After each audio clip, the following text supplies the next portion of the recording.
Just being with my own thoughts. I have to be busy all the time.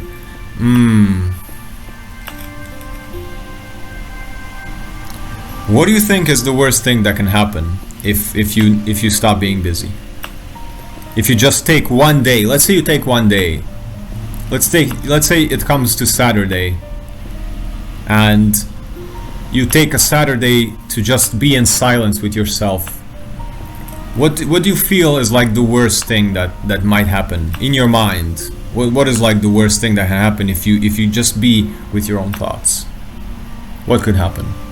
Losing control of my mind.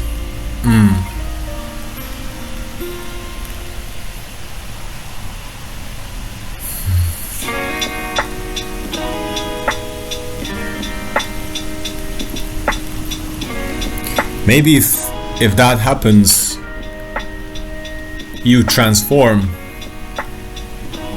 Maybe you become somebody new.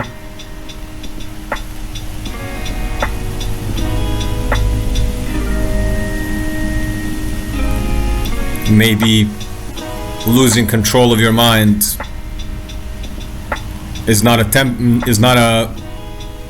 permanent thing. Maybe you lose control of your mind, and then 20 minutes later you have control back. That's what happens to me in meditation.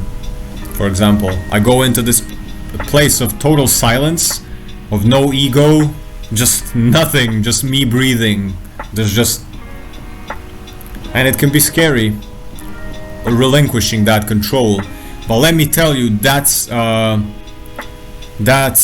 reset. That's what the body actually needs. You need to lose control sometimes, because it's like if your mind is gripping you too strongly, then your body suffers and your soul suffers. So if you fear losing control of your mind, it's not going to be permanent. It's not going to be permanent. You might sit in silence, and then a lot of thoughts come, and a lot of emotions come, and maybe you cry, and maybe you get angry, and maybe you get depressed for a little bit, and maybe you get anxiety for a little bit. But the trick is to keep sitting and to keep being in that, and little by little you take back the reins. But just know that you can't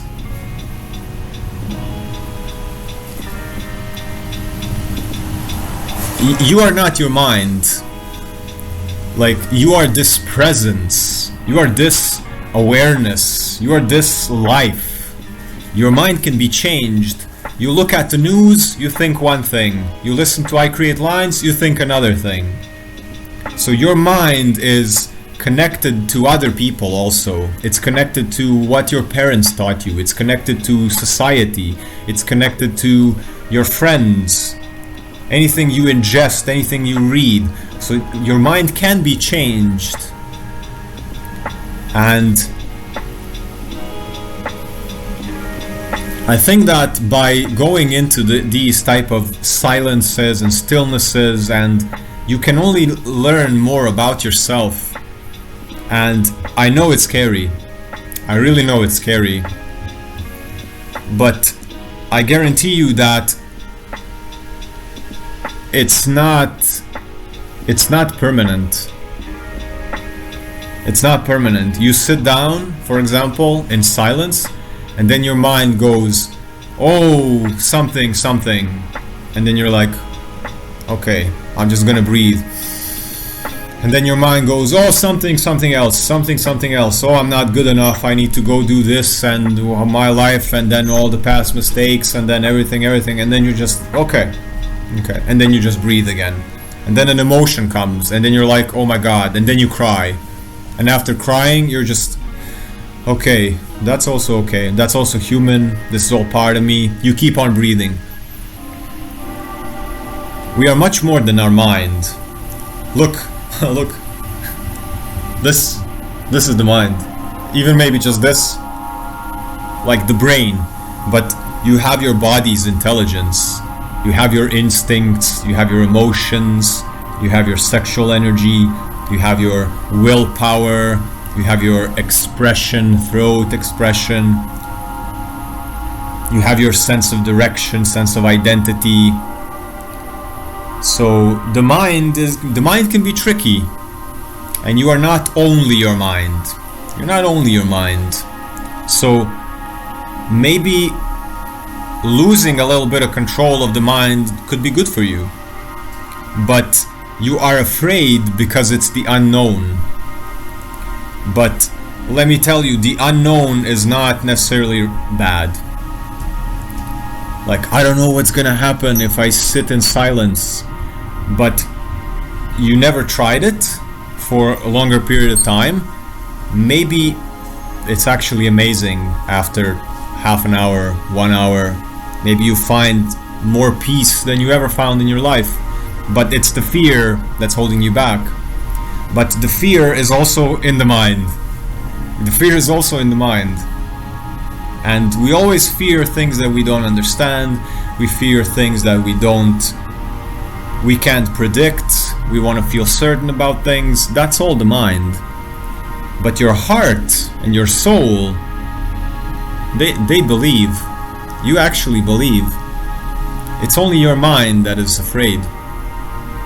And you are all the things. You are all the things. You are the mind, you are the heart, you are the body, you are the instinct, you are the emotions, you are the sexual energy, you are the willpower, you are the expression, you are your sense of direction.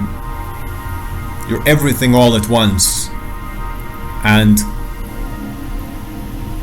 we need to consult more areas of ourselves, not just one, which is the mind. And that's what culture and society tells us, that the mind is the ultimate. But it's fucking not. The heart is the ultimate. The heart is the ultimate. The mind is just going along for the ride. Oh yeah. Because the mind can be changed. You can grow up over there with people that have read a lot, and you can grow up over there with people that are indoctrinated into religion and read only one book and haven't seen the world, and you're gonna have a mind based on who raised you. But your soul is life. Your heart wants connection. Your heart wants coherence and love and sharing and nurturing and caring and building and and it has nothing to do with, like, imagine if you never learned the language. How would you... Imagine if you never learned a single language. How would you communicate?